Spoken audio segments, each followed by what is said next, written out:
G'day everyone, welcome to the Bothy. I'm Chris. G'day, I'm Al. So mate, another day, another Liberal Party leader. Oh my God. Can you believe it? No, I can't. I mean, I do like his name. It means perhaps somewhere along his genetic line he might have been Scottish. Angus? I think he's named after a cow. Well, we almost did that for our son. Really? Yeah. We were like, Angus. And then the father-in-law had Angus cows, so we thought do it. maybe not.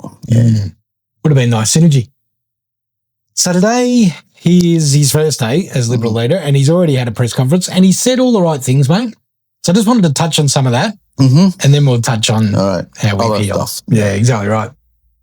So today he did say that the Liberal Party are in their worst ever position. Well, he has got that right. He's got it right. Yeah, that's tick. Tick. Yeah. And that their supporters are angry and they want change. Tick. Tick. He apologised for some of the policy mistakes. He was talking about income tax. Oh, really, yeah. That wasn't even on my radar. Nah. It was pre-election last time, but anyway. Not now. He said those mistakes will not happen again. What about the mistakes you made in between that time? Yeah, exactly right. Are you going to go back on them? He admitted that they could be wiped out completely due to them not sticking to their core values. It's like a Homer Simpson isn't it? It's like one of them. It's like, come on, it's like obvious. It is. It's why they've lost people's trust. Yeah. So this is some of the stuff he said in the press conference today. Record immigration has added pressures to infrastructure, to services, to housing in this country. Our borders have been open to people who hate our way of life. People who don't want to embrace Australia and who want Australia to change for them. We've had the worst terrorist attack on our soil in our history. Our soil in our history perpetrated by Islamist extremists. And as Australians, we're less free. It shouldn't be this way. Labor has undermined our standard of living and has failed to protect our way of life. And I say to Australians, the first priority of the Liberal Party now under my leadership will be to restore our standard of living and protect our way of life. He said that immigration has put pressure on the cost of living, on infrastructure and on housing. Tick. He said that the borders are being left open to too many people who hate our way of life, people who want Australia to change for them rather than them for Australia. Finally, a major party saying something that we're saying, but is he copying what a certain other party's saying? Absolutely. But anyway, tick. Yeah. Right now he's chasing any popular vote he wants to get the ones that have jumped ship to Pauline House, he wants to get them back. Drag them back. Yeah. He said that they had stopped listening to Australians, but that ends today. So he's admitting he stopped listening to us. What cracks me up, mate, is the only person that's no longer in the Liberal Party that was there yesterday is Susan Lee. Everybody else is the same, mate. Why are they going to start listening to us today? Why is it going to change now? Exactly right. As long as they get their big paycheck at the end of the year, it's like, who cares? Exactly right. His mantra is change or die, and he chooses to change. The alternative is pretty bad. So Dying's bad. Dying is bad. Then Malcolm Turnbull got on Sky. Now, one of your favourites? Well, you and I have different opinions of Malcolm. Well, look, I'll admit, I did vote for him at one point. Right. But only because I saw him as somebody that was already a millionaire, and that's not a good thing. Yeah. But the fact that he'd made something of himself, I don't know how he made it, but he stood up for something that, and I thought, well, you know what? This guy's made himself look okay. Maybe he can make the country look okay. That's what I was thinking. Yeah, right. I have a different opinion of him. But he went on Sky today and he called him. I mean, the curious thing about a lot of people say about Angus Taylor is he is the best qualified idiot they've ever met. That's probably, in my opinion, that's probably a bit rich coming from a guy that's fairly universally thought of as the worst Prime Minister in recent history, I believe. You believe? Yeah. Oh, look, when I first came to this country, I didn't know who to vote for. At one point, and you're going to probably walk out in a second, I voted the Greens. Yeah, no. But then I read one of their pamphlets as we're walking in to vote the Greens, and it said they wanted to give basic pay to the people in prison. I'm like, what? I was like, nah, throw that out. We're not voting the Greens. And the message was like, that's the stupidest thing I've ever heard. I went, yeah, they're getting punished, but they yet might come out and be like almost a millionaire when they get out.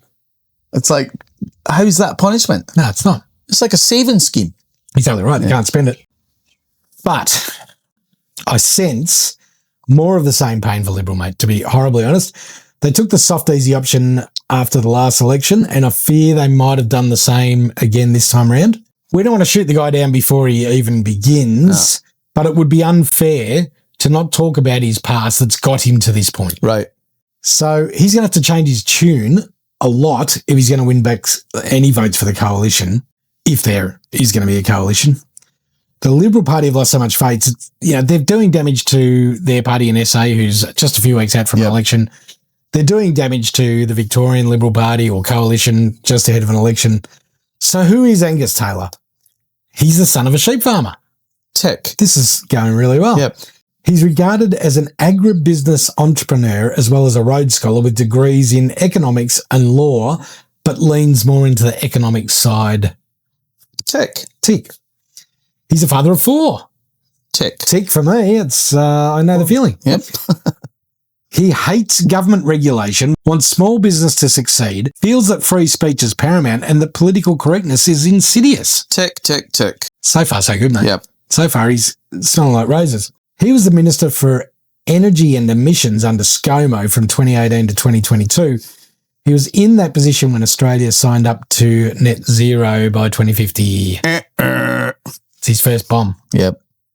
He's since said that he no longer backs that policy, flip-flopper, but he has stood firm with the Liberal Party's position on continuing to support your all-time favourite, the Paris Agreement.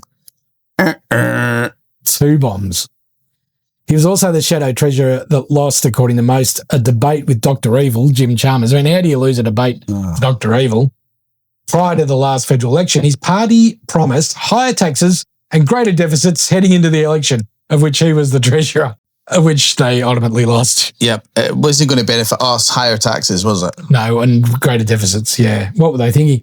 And he's embroiled in the fantastic, great move, well done, Angus, social media faux pas, where he wrote an article about what he was doing, then forgot to sign out of his Facebook page and get in under another user, and then patted himself on the back for the great work he was doing. But kept it on the same. Kept it on his original login. Today, when he was appointed, there were a lot of comments that read exactly that. Fantastic, great move, well done, Angus. You can see what Turnbull was saying. Exactly right. Idiot. He also ran into headwinds when one of his businesses poisoned 30 acres of critically endangered grasslands and then was accused of trying to use his parliamentary position to water down protections against those grasslands to reduce the penalties that his and his brother's business would face. Oh, my God. So, looking after his own. He also picked a fight with Clover Moore, and I don't mind that. That's actually probably not a bad thing. The Sydney Lord Mayor, that is featured heavily on our channel for not necessarily the right reasons. Sorry about that, Clover. But it would seem he was hoodwinked or just got his argument all wrong when he accused her of spending $15 million on travel. But someone had fiddled the numbers and he didn't fact check. And oh, come on, man. You got fact check. Most troublesome for me, though, mate. You can almost, no, you can't. Well, this is the worst one. This is the worst one. You can't excuse all that, but this for me is the biggest problem. There is division of opinion in his own party. He's thought of as polarising, so you love him or you hate him. He's a bit of a Collingwood of the Liberal Party. Best amongst his peers, he's polarising. So what is the broader population going to think of him? He's seen as a ditherer, a bit of a fence-sitter, someone who's slow to act and slower to react. He likes to mull decisions over, test the temperature before making announcements or policies. And to be honest, it's taken him a hell of a long time to launch his attack against Susan Lee. He could have done this quite some time ago. So is that what Australia needs? For the sake of Australian politics, don't we need someone who's aggressive, loud, brash, who's ready to take the government head on, mate? And is more probably to the right at the moment. Someone who genuinely, when they say immigration's costing us in housing, you believe them. Yeah. And we don't want those people in our country that are running around killing others. We don't want the wishy-washy ones. We want the ones that Yeah. That's their politics. Like Andrew Hastie. yeah, perhaps. Well, I think so. Yeah. Well, don't you think the likes of Pauline Hanson and Albanese are going? Oh, They picked the best one for us. I've done it again. Yeah. I honestly believe they might have done it again. You're exactly right. Albo and Pauline will be sitting there today rubbing their hands together, mate. Because if he was more right wing, then he'd be stealing back all those votes. Well, not all of them, but a big portion of those votes from the One Nation. Yep. Well, let's see if he does. I've got a feeling he might not. I don't. Yeah. Look, Andrew Hastie is seen as far right. I don't agree with that, but he does have strong opinions. Yeah, he's far right in this day and age. Yeah. 30 years ago, he would have just been considered left Moderate. of centre. Yeah, moderate. Exactly right. But because everybody's gone so far left, it's... I don't know whether Liberal have given people a choice again. I think right now, if you were to be polled in a week's time, you'd still be voting, or you'd still be polling anyone except Liberal, unfortunately. Who would you have as leader of the opposition if you could have any leader in the world? I think we've got the same person. That Italian Prime Minister, I reckon. Giorgia Meloni. Who's just went right against the EU and went, you know what? I don't agree with your decision to say you can't stop the immigrations coming over here. I'm going to send my navy out and I'm going to stop them at the where it's happening. Yeah, on the water. And she's done it. No boats coming our way. Yeah. And then all of a sudden, it's coming out that, well, actually, the EU don't have any power over her. Who voted in the delegates in the EU?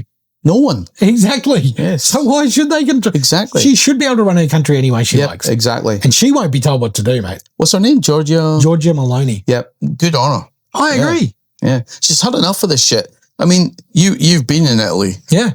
Great place. Love Italy. But did you see any problems with too much immigration? When I go to Italy, I look at it through rose-coloured glasses, mate. All right. So, no, I didn't. Right. Doesn't mean it's not there. And when you go to the touristy, and we didn't even really go to the tourist places, we were really in the north of Italy where the problem isn't as severe. Last time we were in Rome, it wasn't too bad, to be honest. It certainly wasn't as bad as Paris or London, where we'd been just before. It certainly was nowhere near as bad in north of Italy as it was in the Czech Republic. Really? Oh, Prague was out of control, mate. Yep. From immigrants, from over-tourism. It was, you couldn't move, you couldn't breathe, and there were all types there. It felt safe, but it felt like there were all types of people there. But yeah, Giorgia Meloni, you had a couple of others you wouldn't mind? I quite like Tulsi Gabbard. Yeah. I've always quite liked her. Yep. What about reform? I like the idea of reform, but that Nigel Farage, he's all about him and just has dictator all over it. Yeah, that's what I feel. Yep, fair enough. All right, everyone, let us know what you think. Angus Taylor, thumbs up or thumbs down? Should it have been Andrew Hastie? Have they lurched from one disaster to another? One sinking ship to another sinking ship. Yeah, probably. I don't know. I hope they needed to go further. What the party doesn't seem to recognise, mate, is this is it. This is their last crack. Yep. For a long time. Yep. If they get this one wrong, they are irrelevant. For at least 8 years. They will not hold 10 years. Yeah. They won't hold a seat at the next election. Yeah. Well, then how do they come back? And One Nation is just going to steal them all. Yeah. Yeah. Yep. That's what I think. Mark my words, mate. Within 3 or 4 weeks, One Nation will be leading the polls. They are catching that fast. It's frightening.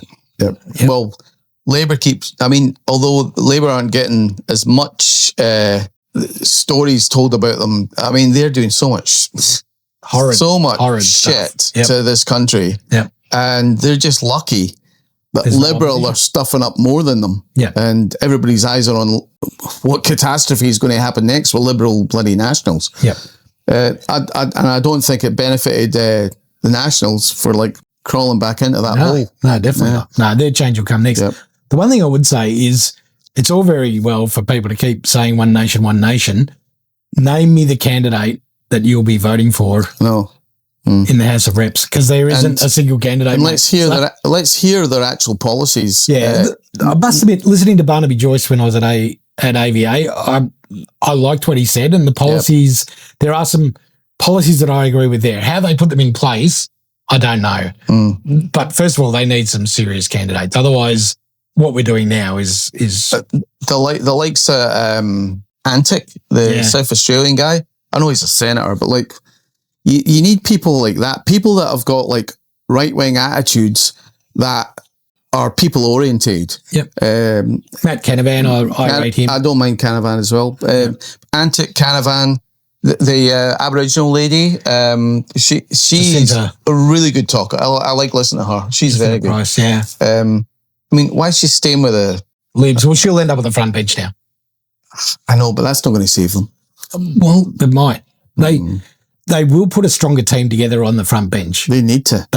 Yeah. Big time. Yeah. And very quickly. Yeah. But having Angus leading them, I don't know. I don't see that that's going to be the charge they need. No, he doesn't. Again, just like Susan, even with his speech today, he didn't strike me as, let's go for this ride together. Yeah. It just doesn't hit you like that. He's very well spoken. He's obviously intelligent, but he's not it doesn't come across as one of those leaders that's going to pick you up. So you actually agree with Turnbull then? No, I don't think he's an idiot. I'm just not sure he's the right choice. He's done a few stupid things though. Yes, yeah. Before he got there. Correct. Yeah. Mind you, hey, we're only human. We all have done something stupid. We all have. I've done lots of stupid things. All right, let us know what you think, everybody. We'd be interested in what your take is. Thanks, guys. See you later. See ya.